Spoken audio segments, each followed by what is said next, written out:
విజయ్ దేవరకొండ ఈ మూవీ చేయకపోవడమే మంచిదైంది. హలో థింకర్స్, డీసీ మూవీ చూడడం జరిగింది. అయితే ఈ మూవీకి హీరో లోకేష్ కనకరాజ్ అన్నారు. బట్ నాకు ఈ మూవీకి main hero and saviour rock star Anirudh. 2025 ఆగస్ట్లో కూలీ లాంటి మోస్ట్ హైప్డ్ మూవీతో వచ్చి లోకేష్ చాలా డిసప్పాయింట్ చేశాడు. అయితే 2026 సేమ్ మంత్లో డెబ్యూ హీరోగా వచ్చాడు. అయితే ఈసారైనా హిట్ కొడతాడా లేకపోతే మళ్ళీ డిసప్పాయింట్ చేస్తాడా? Let's see. Okay, so now coming in to the review. DC అంటే Devadas, Chandra hero heroine names. ఒక ఇన్నోసెంట్ పర్సన్ని రూత్లెస్గా పోలీసులు చంపేసి అతని దగ్గర ఉన్న డబ్బులన్నీ లాగేసుకుంటారు. అయితే ఆ ఫ్యామిలీ లోకేష్ కనకరాజ్ అండ్ వాళ్ళ గ్యాంగ్ దగ్గరికి వెళ్ళి హెల్ప్ అడుగుతారు. సో లోకేష్ కనకరాజ్ అలియాస్ దేవా ఫైనల్గా ఆ ఫ్యామిలీకి హెల్ప్ చేస్తాడా అండ్ ఆ పోగొట్టుకున్న డబ్బుల్ని తిరిగి ఇస్తాడా లేదా? అండ్ ఈ ప్రాసెస్లో హీరోయిన్ చంద్ర తనకి ఎలా పరిచయం అవుతుంది అండ్ అసలు దేవా గ్యాంగ్స్టర్ లాగా ఎందుకు మారాల్సి వస్తుంది అనేది ఈ మూవీ కోర్ ప్లాట్. ఒక ఇంట్రెస్టింగ్ ఫ్యాక్ట్ ఏంటంటే ఈ మూవీ ఫస్ట్ మన రౌడీ బాయ్ విజయ్ దేవరకొండ దగ్గరికి వెళ్ళిందంట.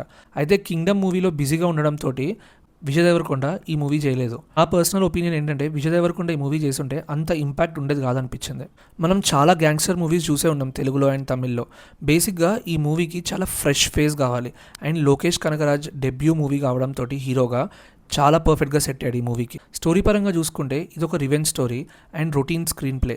అసలు హైప్ లేని సీన్స్ని కూడా అనిరుద్ధ్ తన మ్యూజిక్ తోటి అండ్ బ్యాక్గ్రౌండ్ మ్యూజిక్ తోటి వేరే లెవెల్ ఎలివేట్ చేశాడు. అందుకే అనిరుద్ధ్ ఈ మూవీకి ఫస్ట్ హీరో అండ్ సేవియర్ అని చెప్పి అన్నాను. వితౌట్ అనిరుద్ధ్ ఈ మూవీ ఒక యావరేజ్ గ్యాంగ్స్టర్ మూవీలానే అయిపోయింది. There are many Telugu and Tamil gangster movies ఇదే రివెంజ్ బ్యాక్డ్రాప్ తోటి వచ్చి యావరేజ్గా పర్ఫామ్ చేసినాయి. ఆ మూవీస్కి ఈ మూవీస్కి ఉన్న డిఫరెన్స్ ఏంటంటే అనిరుద్ధ్ బ్యాక్గ్రౌండ్ మ్యూజిక్. హీరోయిన్గా అలియాస్ చంద్ర క్యారెక్టర్లో భామికా గబ్బి యాక్ట్ చేసింది. చాలా క్రేజీ యాక్ట్ చేసింది. మా క్యారెక్టర్ ఇంటర్వెల్కి ముందు ఇంట్రడ్యూస్ అవుతుంది. సెకండ్ హాఫ్లో మటుకు పీక్ లెవెల్ యాక్టింగ్ చేసింది. అండ్ సెకండ్ హీరోయిన్ పార్వతి క్యారెక్టర్లో సంజన కృష్ణమూర్తి అనే అమ్మాయి యాక్ట్ చేసింది. తనకున్న లిమిటెడ్ స్క్రీన్ టైంలో తను కూడా చాలా బాగా పర్ఫామ్ చేసింది. మూవీ అంతా అయిపోతుంది బట్ ఏదో ఒక చిన్న అన్సాటిస్ఫాక్షన్ ఉంది. అప్పుడు పడిందయ్యా ఒక షార్ట్. ఒక ఎఫెక్ట్లో హీరో అండ్ హీరోయిన్ గన్స్ పట్టుకుని వస్తారు అండ్ బ్యాక్గ్రౌండ్లో ఒక మ్యూజిక్ ప్లే అవుతుంది.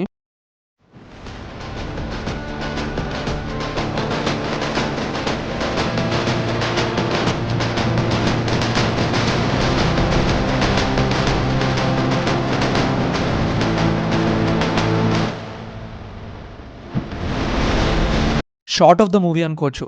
థియేటర్ అంతా ఎరప్ట్ అయిపోయింది. మూవీ అంతా ఒక ఎత్తు, ఆ షార్ట్ ఒక్కటే ఒక ఎత్తు. క్రేజీ అనిపించింది నాకు మటుకు ఆ short. Overall it's a decent watch. ఒక ఫన్నీ థింగ్ ఏంటంటే తమిళ ఆడియన్స్ కంటే మన తెలుగు ఆడియన్స్ ఈ మూవీని ఎక్కువగా చూస్తున్నారంట. మన బుక్ మై షోలో అవర్లీ 10K టికెట్స్ దిగుతున్నాయి మన తెలుగు స్టేట్స్లో. ఓకే, సో మీరు ఈ మూవీ చూసారా? చూస్తే మీకు ఎలా అనిపించింది? Comment down and please do like, share and subscribe to my channel and follow. Thanks.